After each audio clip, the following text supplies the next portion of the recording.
Yes, thank you. Dear Syrians, my colleagues here have asked me to speak a little short speech in English in order to send a message to the audience here who is watching and listening to us. We are Syrians here. All the Syrian spectrum is united today since the revolution has started 18 months ago.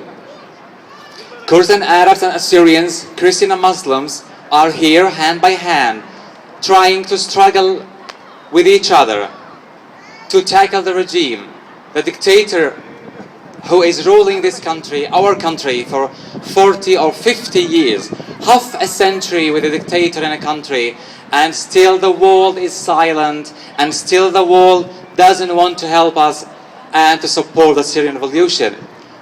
We have also addressed the Swedish government and the Swedish officials, the international officials, US and Europe.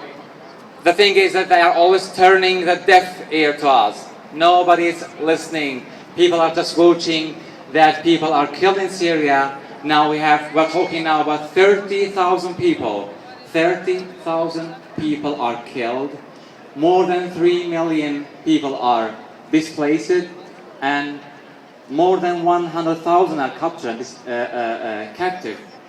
They are arrested simply because they were in the streets chanting for freedom, telling that dictator who is ruling Syria that we don't want you after 50 years. 50 years, half a century, and a dictator is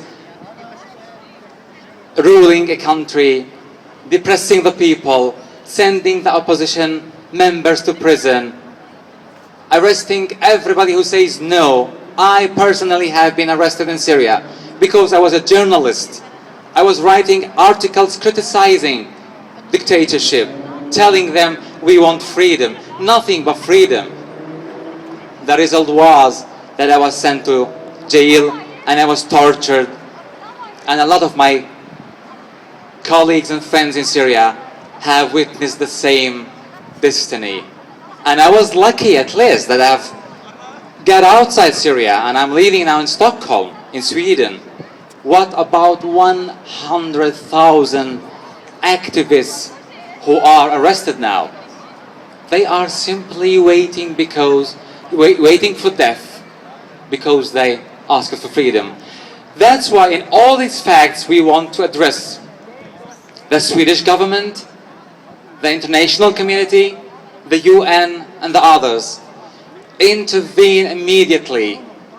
Do something right now to help the Syrians, to help my country. We are suffering since 50 years under dictatorship, and now we want you to intervene by all means of intervention to protect us and protect the Syrians. Thank you for listening. يعطيكم العافية.